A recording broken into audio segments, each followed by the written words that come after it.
Hi guys, welcome to Priya blogs in Kannada. ಇವತ್ತು ನಮ್ಮ ಮನೇಲಿ ಚಿಕನ್ ಸಾಂಬಾರು ಮಾಡೋಣ ಅಂತ ಅಂದ್ಬಿಟ್ಟು ಚಿಕನ್ ಸಾಂಬಾರಿಗೆಲ್ಲ ರೆಡಿ ಮಾಡ್ಕೊಂಡು ಇಟ್ಕೊಂಡಿದ್ದೀವಿ. ನಮ್ಮ ಮನೆಯವ್ರು ಚಿಕನ್ ತೊಗೊಂಬಂದು ಕೊಟ್ಟರು. ಚಿಕನ್ ತೊಗೊಂಬಂದು ಕೊಟ್ಟಮೇಲೆ ಚಿಕನ್ ತೊಳೆದು ಎಲ್ಲ ಇಟ್ಕೊಂಡಿದ್ದೀನಿ. 1 kg ಅಷ್ಟು ಚಿಕನ್ ಅದು. ಅದಾದಮೇಲೆ ಸ್ಟವ್ ಹಚ್ಬಿಟ್ಟು ಈಗ ಈರುಳ್ಳಿ ಬೆಳ್ಳುಳ್ಳಿ ಎಲ್ಲ ಹುರ್ಕೊಂಡು ಇಟ್ಬಿಡೋಣ ಅಂದ್ಬಿಟ್ಟು ನಮ್ಮ ಮನೇಲಿ ಹುರಿದ್ಬಿಟ್ಟೆ ನಾವು ಚಿಕನ್ ಸಾಂಬಾರು ಮಾಡೋದು. ಹಂಗೆ ಮಾಡಿದ್ರೆ ನಮ್ಮ ಅತ್ತೆಗೆ ಇಷ್ಟ ಆಗೋಲ್ಲ. ಹಸಿ ಸ್ಮೆಲ್ಲೆಲ್ಲ ಹೆಂಗೆ ಬರುತ್ತೆ, ಅದು ಹಸಿ ಹಸಿ ಥರ ಇರುತ್ತೆ, ಬೇಡ ಹುರಿದ್ಬಿಟ್ಟು ಮಾಡಿ ಅಂತ ಹೇಳ್ತಾರೆ. ಅದರಿಂದ ನಾವು ಹುರಿದ್ಬಿಟ್ಟು ಈರುಳ್ಳಿ ಬೆಳ್ಳುಳ್ಳಿ ಶುಂಠಿ ಹಾಕಿ ಹುರ್ಕೊಂಡೇ ಮಾಡ್ತೀವಿ. ಈಗ ಒಂದು ಬಾಣಲೆ ಇಟ್ಬಿಟ್ಟು 2 ಸ್ಪೂನ್ ಎಣ್ಣೆ ಹಾಕಿದ್ದೀನಿ. ಅದಕ್ಕೆ ಈರುಳ್ಳಿ ಹಾಕ್ಕೊಂಡಿದ್ದೀನಿ. ಅದಾದಮೇಲೆ ಶುಂಠಿ ಬೆಳ್ಳುಳ್ಳಿನ ಹಾಕ್ಕೊಂಡಿದ್ದೀನಿ. ಅದನ್ನ ಸ್ವಲ್ಪ ಕಲರ್ ಚೇಂಜ್ ಆಗೋವರೆಗೂ ಸ್ವಲ್ಪ ಚೆನ್ನಾಗಿ ಹುರ್ಕೋಬೇಕು. ಹುರ್ಕೊಂಡ್ರಿಂದ ಸಾಂಬಾರು ಟೇಸ್ಟ್ ಚೆನ್ನಾಗಿ ಬರುತ್ತೆ. ಅದಕ್ಕೆ ನಾನು ಸ್ವಲ್ಪ ಹುರ್ಕೊತಾ ಇದ್ದೀನಿ. ಹುರಿದು ಇಟ್ಬಿಟ್ರೆ ಅದು ತಣ್ಣಗಾಗೋ ಅಷ್ಟರಲ್ಲಿ ನಾವು ಚಿಕನ್ನ ಚಿಕನ್ನ ಹುರ್ಕೋಬೋದು ಅಂತ. ಆಮೇಲೆ ರುಬ್ಕೊಳಕ್ಕೆ ಸರಿ ಹೋಗುತ್ತೆ ಅಂತ ಇಟ್ಟಿದ್ದೀನಿ. ಅದು ಹುರಿದಿದ್ದಾಯಿತು. ಹುರಿದಿದ್ದಾದಮೇಲೆ ಈಗ ಪಕ್ಕಕ್ಕೆ ಇಟ್ಬಿಟ್ಟು ತಣ್ಣಗಾಗಕ್ಕೆ ಇಟ್ಟಿದ್ದೀನಿ. ಆಮೇಲೆ ಈರುಳ್ಳಿ ಕೊತ್ತಂಬರಿ ಸೊಪ್ಪು ಹಸಿಮೆಣ್ಸಿನ್ಕಾಯಿ ಕಟ್ ಮಾಡಿ ಇಟ್ಕೊಂಡಿದ್ದೀನಿ ಚಿಕನ್ಗೆ ಚಿಕನ್ ಹುರ್ಕೊಳ್ಳೋದಕ್ಕೆ. ಎಣ್ಣೆ ಹಾಕ್ಬಿಟ್ಟು ಸ್ವಲ್ಪ ಎಣ್ಣೆ ಹಾಕಿದ್ಮೇಲೆ ಈರುಳ್ಳಿ ಮತ್ತು ಹಸಿಮೆಣ್ಸಿನ್ಕಾಯಿ ಕೊತ್ತಂಬರಿ ಸೊಪ್ಪು ಮತ್ತು 1-2 ಸ್ಪೂನಷ್ಟು ಎಣ್ಣೆ ಹಾಕಿದ್ದೀನಿ. ಈರುಳ್ಳಿ ಹಾಕಿದ್ದೀನಿ. ಈರುಳ್ಳಿ ಫ್ರೈ ಆಗ್ತಾಯಿದೆ. ಆಮೇಲೆ ಹಸಿಮೆಣ್ಸಿನ್ಕಾಯಿ ಕೊತ್ತಂಬರಿ ಸೊಪ್ಪು ಹಾಕ್ಕೊತೀನಿ.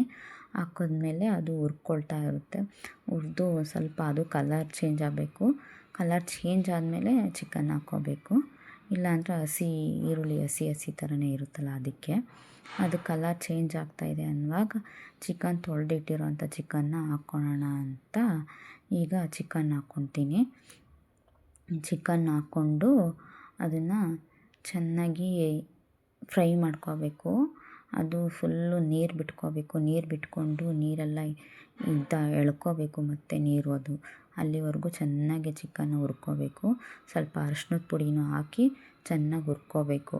ಹುರ್ಕೊಂಡ್ಮೇಲೆ ಅದು ಅದ್ರದ್ದೇನು ಸ್ಮೆಲ್ಲಿದೆ, ಒಂಥರ ಸ್ಮೆಲ್ಲೆಲ್ಲ ಇರುತ್ತಲ್ಲ, ಅದೆಲ್ಲ ಹೋಗಬೇಕು. ಆಮೇಲೆ ಚೆನ್ನಾಗಾಗುತ್ತೆ ಸಾಂಬಾರು.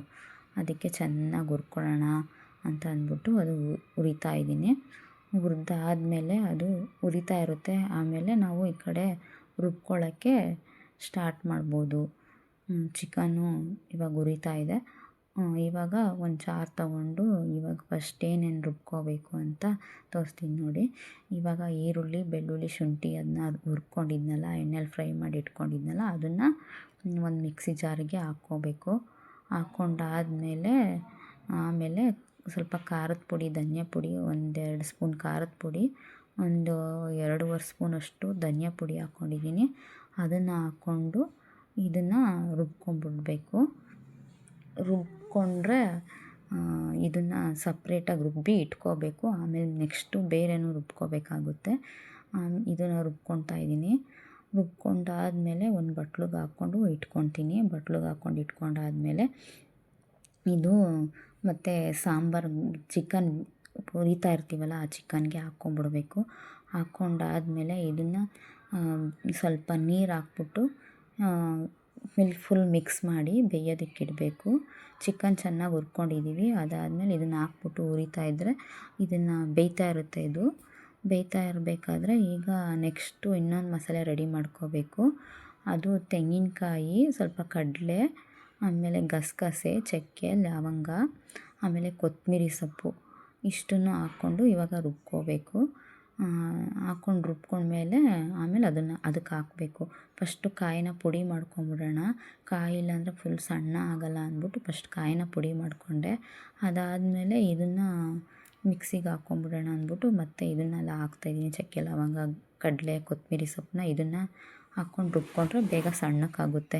ಇಲ್ಲ ಕಾಯಿ ಜೊತೆನೇ ಹಾಕ್ತೀನಿ ಅಂದರೆ ಕಾಯಿ ಸಣ್ಣನೇ ಆಗೋಲ್ಲ, ಒಂಥರ ಚಿಕ್ಕ ಪೀಸ್ ಥರ ಇರುತ್ತೆ. ನಮ್ಮ ಮನೇಲಿ ಯಾವಾಗಲೂ ಕಾಯಿ ಪುಡಿ ಮಾಡಿಬಿಟ್ಟೆ ನಮ್ಮ ಅತ್ತೆ ರುಬ್ಬು ಅಂತ ಹೇಳ್ತಾರೆ. ಇಲ್ಲಾಂದರೆ ಹಂಗೆ ಹಾಕಿದ್ರೆ ಕಾಯಿ ಸ್ವಲ್ಪ ಉಳ್ಕೊಂಬಿಟ್ಟಿರುತ್ತೆ ಅದ್ರ ಜೊತೆಲಿ, ಚೆನ್ನಾಗಿರಲ್ಲ, ಸಣ್ಣಕ್ಕಾಗಿಲ್ಲ ಅಂದರೆ ಸಾಂಬಾರು ಚೆನ್ನಾಗಾಗಲ್ಲ ಅಂತಾರೆ. ಅದಕ್ಕೆ ಇದು ರುಬ್ಕೊಂಡಿದ್ದಾದಮೇಲೆ ಅದನ್ನು ಕುದಿಯೋದಕ್ಕೆ ಇಟ್ಟಿದ್ವಲ್ಲ, ಆ ಚಿಕನ್ ಜೊತೆ ಖಾರ ಹಾಕ್ಬಿಟ್ಟು ಅದ್ರ ಜೊತೆಲಿ ಇದನ್ನು ಹಾಕಿ ಮಿಕ್ಸ್ ಮಾಡಿಬಿಟ್ಟು ಇದನ್ನು ಕುದೀಲಿ ಅಂತ ಇಡಬೇಕು. ಕುದೀತಾ ಇದೆ ಅನ್ನುವಾಗ ಇದಕ್ಕೆ ಚಾಕು ಇಟ್ಟಿರ್ತೀವಿ, ಚಾಕುನ ಇಟ್ಟಿರೋದನ್ನ ಅದರೊಳಗಡೆ ಇಡಬೇಕು. ಯಾಕಂದರೆ ಇದು ದೃಷ್ಟಿ ಆಗಬಾರ್ದು ಅಂತ ಯಾವಾಗಲೂ ನಾವು ಚಾಕು ಏನೇ ಒಂದು ನಾನ್ ವೆಜ್ ಮಾಡಲಿ ಯಾವಾಗಲೂ ಚಾಕು ಇಡ್ತಾ ಇರ್ತೀವಿ.